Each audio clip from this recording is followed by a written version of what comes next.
Good morning, students. As you know that today topic is the question answer of chapter 8, Jalebis.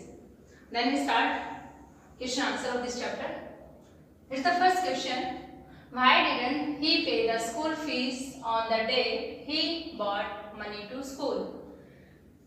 इसमें जो author है जब वो school जाता है अपनी फीस लेकर के पॉकेट में रख के 4 रुपीज कॉइन्स वगैरह, तो वो स्कूल में जाकर के फीस डिपॉजिट क्यों नहीं कर पाता है, इस चीज का आपको यहाँ पर रिप्लाई करना है. Then answer is he couldn't pay the school fee to the school teacher on the day he brought to school because the teacher Master Ghulam Mohammed was on leave.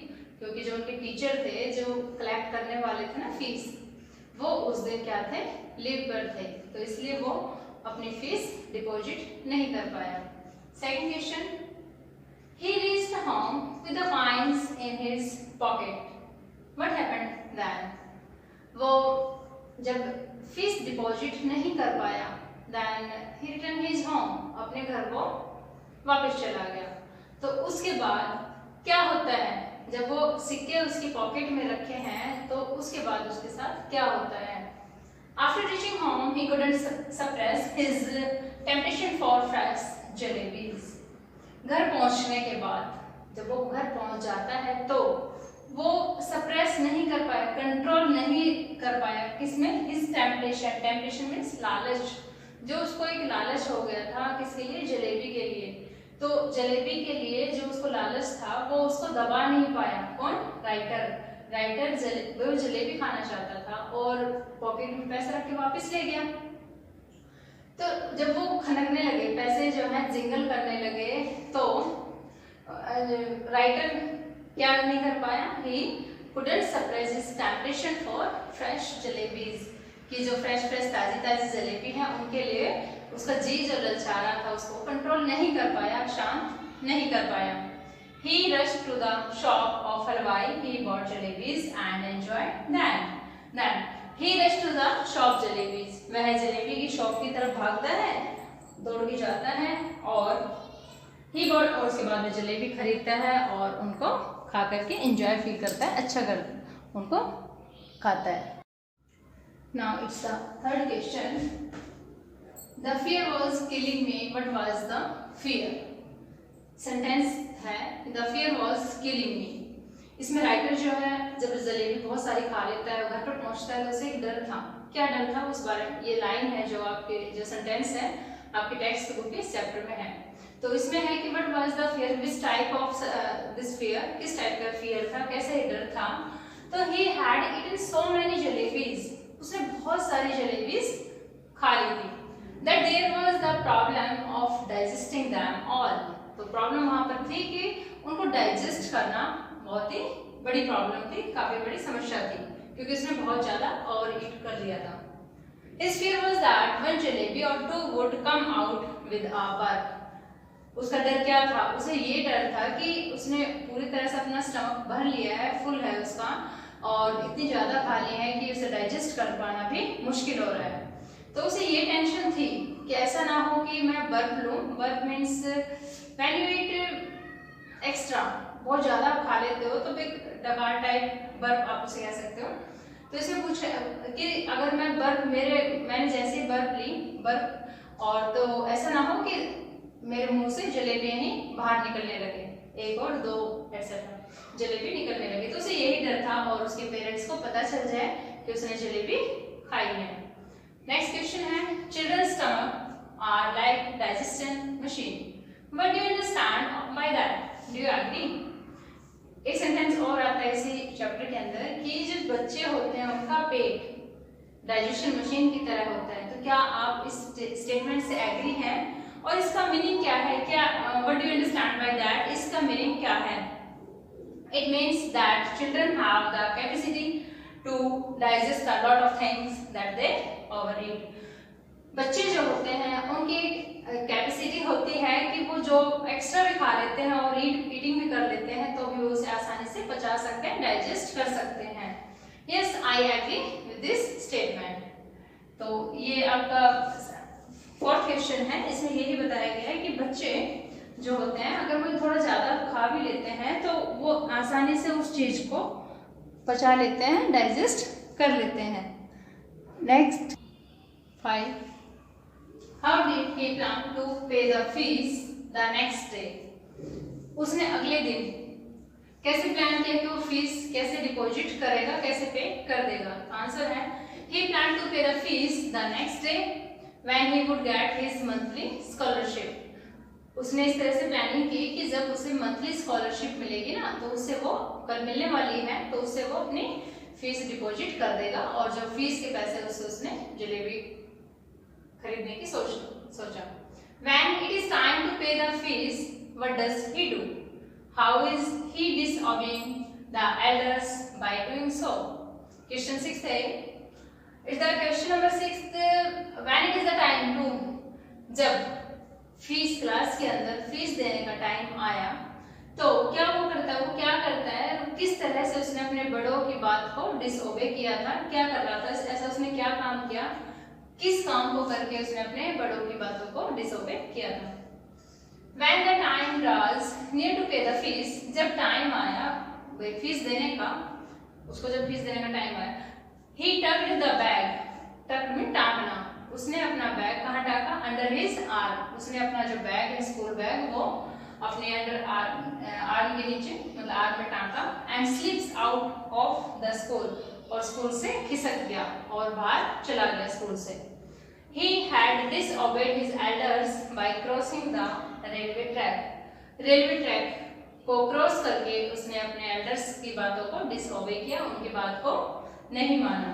तो इसमें इस क्वेश्चन के अंदर इसमें ये पूछा है कि भाई उसने फीस जब उसे डिपॉजिट करने का टाइम आया तो उसने क्या किया, इसमें आप बताओगे कि भाई वो वहां से खिसक गया, बैग उठाया और वहां से निकल गया।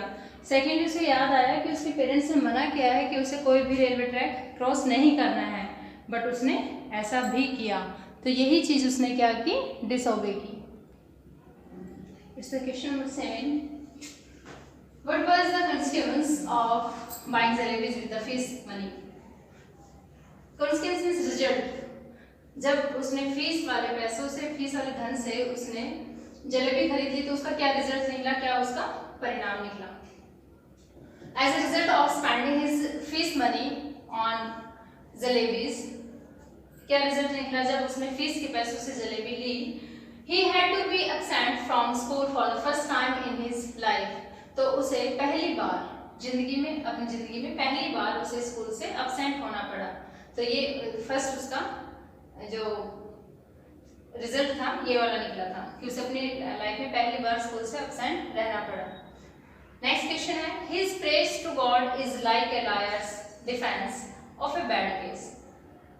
इसमें लाइन में His prayer, उसकी जो प्रेयर थी भगवान से, अल्लाह से जब वो प्रेयर कर रहा था तो वो किस तरह से थी, मानो कि वो किसी लायर के डिफेंस, कोई बुरा सा कोई केस है और उसके डिफेंस में वो बोल रहा है, तो इस तरह से उसकी केस था। जब वो भगवान से प्रे करता है इस तरह का लगता है कि मानो वह किसी बुरे केस के डिफेंस में लॉयर बना है।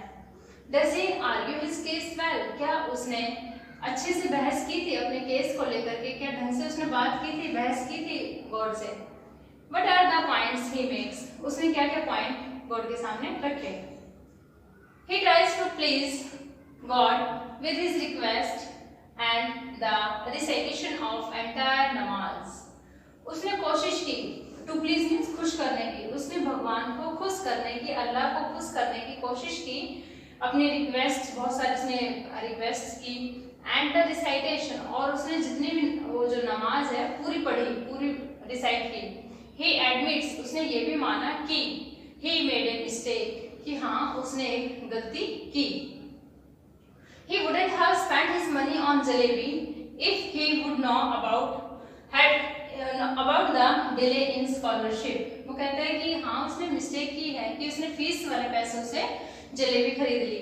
फिर आगे कहता है वो कि अगर उसे ये पता होता ना कि जो उसकी स्कॉलरशिप है, मंथली जो स्कॉलरशिप है वो नेक्स्ट मंथ मिलेगी, मतलब वो अभी लेट है, अभी नहीं मिलेगी, तो वो कभी भी अपने पैसों को, फीस वाले पैसों को जलेबी खरीदने के लिए खर्च नहीं करता।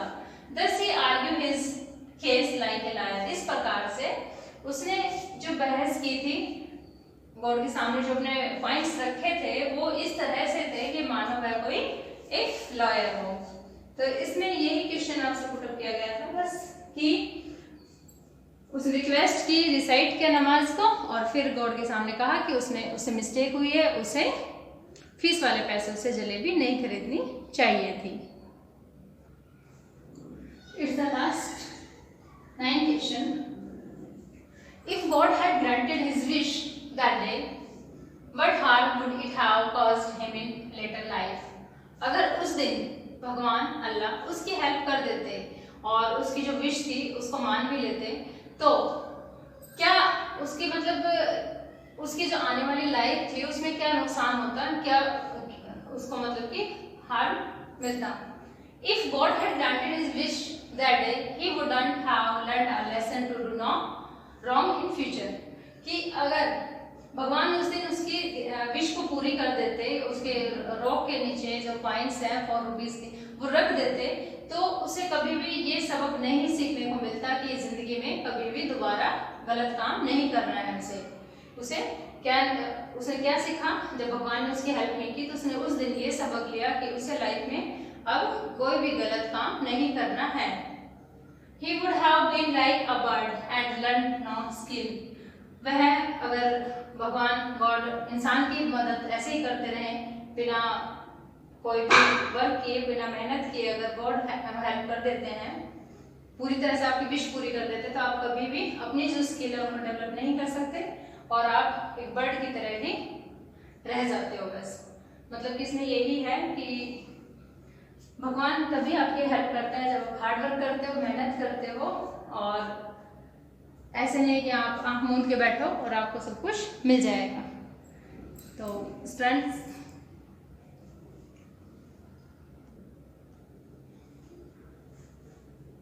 then you know it very well that it's the last question of this chapter. Now we have completed our chapter 8 of supplementary jalebi.